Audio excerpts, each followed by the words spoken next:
थोड़ी सी मैं आपको बेसिक जो ग्रामर है, तो ग्रामर तो एक ऐसी चीज होती है स्टूडेंट के लेवल से ग्रामर बताई जाती है, सिखाई जाती है। लेकिन अपन अभी छोटे बच्चों के आपके हिसाब से बता रहा हूं मैं, तो आपको थोड़ा सा ध्यान देना है ग्रामर में। आपको एक तो सो दैट पहले आप समझ लेना, so that, if, unless, UNLESS, unless, otherwise, THERWISE,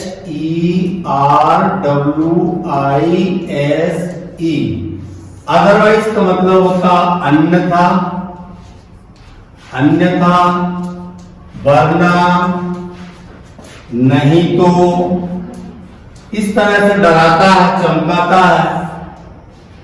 unless का मतलब होता है यदि, नहीं। इसका मतलब होता है यदि, और सो दैट का अर्थ होता इतना कि। और क्वेश्चन टेक्चुअल बाद में होता है। सो दैट का मतलब होता है बेटा इतना कि। अब पेपर में लिखा आएगा rewrite the sentence, combined pair of sentence use of so that. आपको वहां प्रश्न समझना, डू इट डायरेक्ट में क्वेश्चन में आएगा, लिखा रहेगा कि रीराइट द सेंटेंस। रीराइट का मतलब होता है वाक्य को पुनः लिख लिए। कंबाइंड पेयर ऑफ सेंटेंस यानी वाक्य को जोड़िए। काय का यूज करना आपको, सो दैट का। फिर वो बोलता इफ, चलो एक ही बताता हूं। जैसे उसने एक वाक्य दे दिया, उसने वाक्य दे दिया अपन को कि Ram is a poor boy.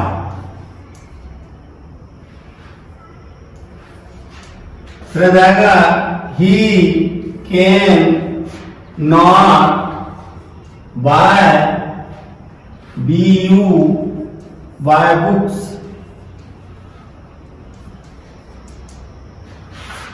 तो ये तो अपन समझ गए कि Ram is a poor boy, Ram एक गरीब लड़का है। He can not buy books, वो पुस्तक नहीं खरीद सकता। अब सो का प्रयोग एक बार बताता हूं। Ram is very, he are by very poor boy. फिर full stop, he can not buy books. यहां आपको देखना है कि जो सो है, इस सो का प्रयोग करना आपको वर्ब के बाद। तो वर्ब है आपकी इसमें, यानी क्रिया है इज, इज के बाद कर देंगे अपन सो, और दैट का प्रयोग कर देंगे दोनों वाक्यों के बीच में। वाक्यों को वैसे का वैसा लिख देंगे। जो कैपिटल सेकंड वाक्य का जो अक्षर है कैपिटल, तो उसको लिखेंगे स्मॉल। तो इसको कैपिटल जो है ही लिखा है, तो उसको लिखेंगे इस तरह से HE ही। ये ध्यान देना। अब सपोज करो कि इस वाक्य में, अब इसका मतलब हुआ कि Ram is a poor boy, he can not buy books. Ram एक गरीब लड़का है, वह किताब नहीं खरीद सकता। तो अपन बोलेंगे Ram is so a poor boy that he can not buy books. Ram इतना गरीब है कि वह किताब नहीं खरीद सकता। और भी कुछ दे देंगे, he is very weak, he can not run fast. अब ही यहां भी आ गया, इसके बाद वह इतना कमजोर है कि तेज नहीं दौड़ सकता। अब अपन बोलेंगे he is so weak that he can not run fast. वह इतना कमजोर है कि तेज नहीं दौड़ सकता। अब प्रथम वाक्य में यदि वेरी दिया है, तो तो वेरी के स्थान पर सो का प्रयोग कर देंगे और वेरी को डिलीट कर देंगे, हटा देंगे।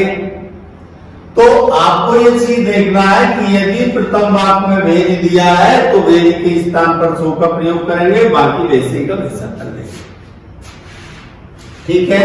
और नहीं तो वर्ब के बाद तो करना ही है।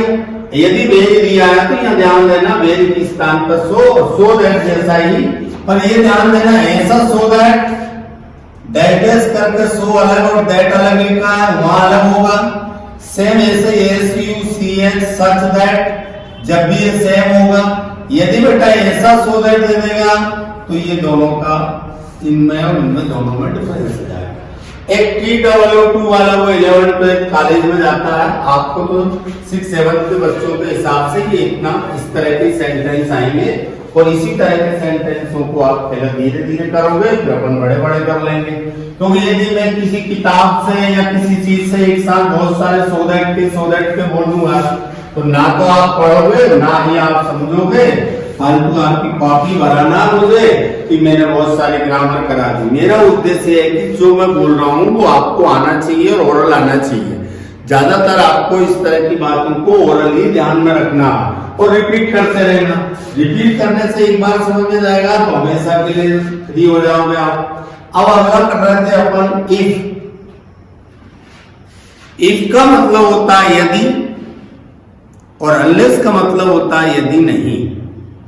सेंटेंस के ऊपर डिपेंड करता है, आपको देखना है कि यदि उसने एक सेंटेंस दे दिया कि अनलेस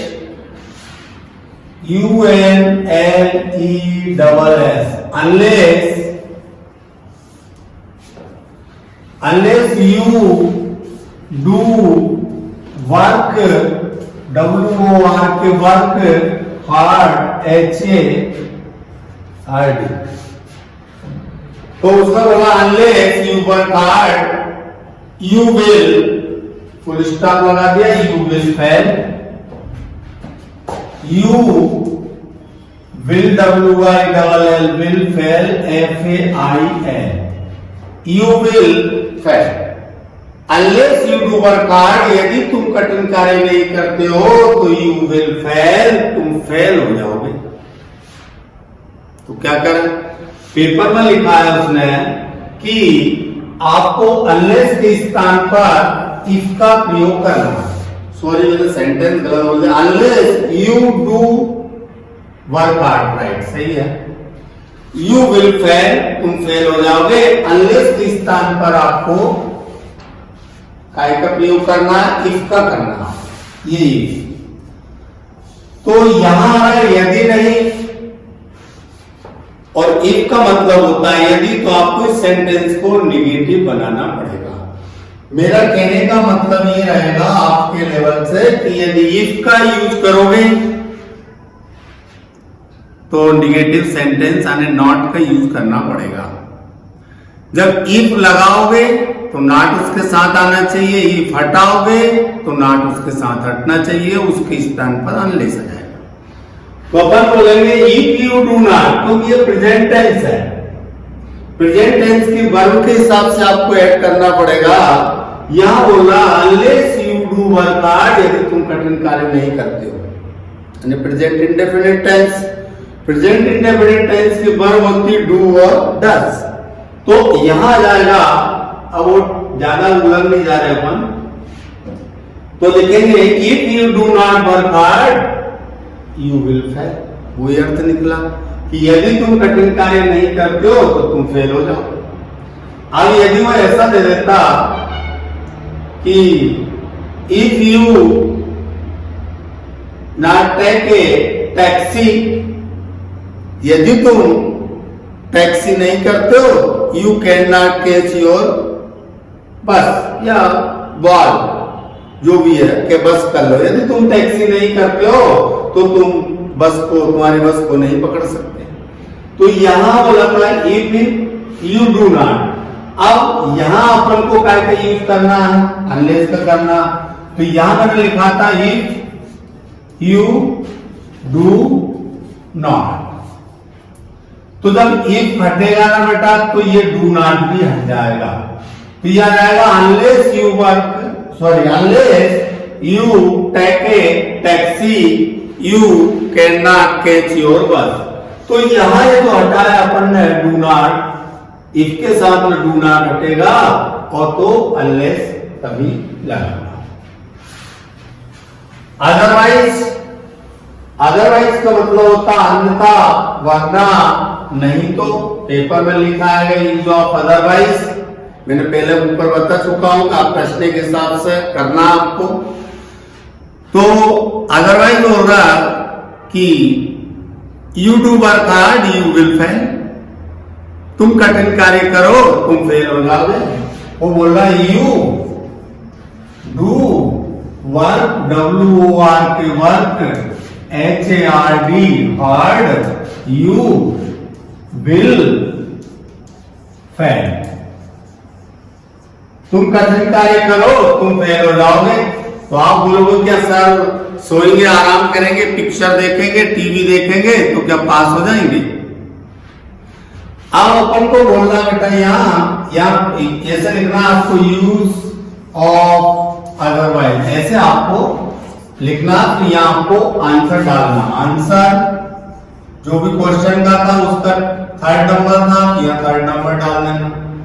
अब यह लिखेंगे यू अदरवाइज का प्रयोग करना दोनों वाक्यों के बीच में। मैं बार बार रिपीट कर रहा हूं, ये जो ग्रामर है वो सिर्फ 6th 7th 8th के लेवल के बच्चों के हिसाब से है।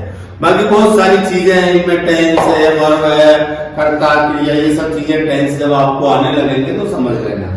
अब यहां बोल रहा था कि you do work hard otherwise you will fail, तुम कठिन कार्य करो अन्यथा वरना तुम फेल हो जाओगे।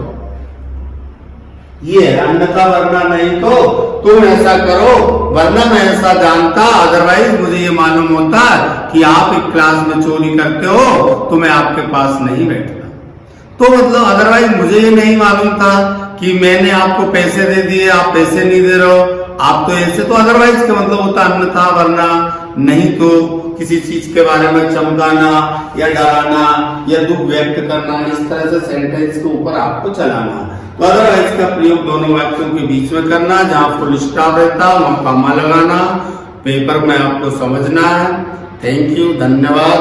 अब बाकी फिर ग्रामर स्कूल में ही सिखाएंगे।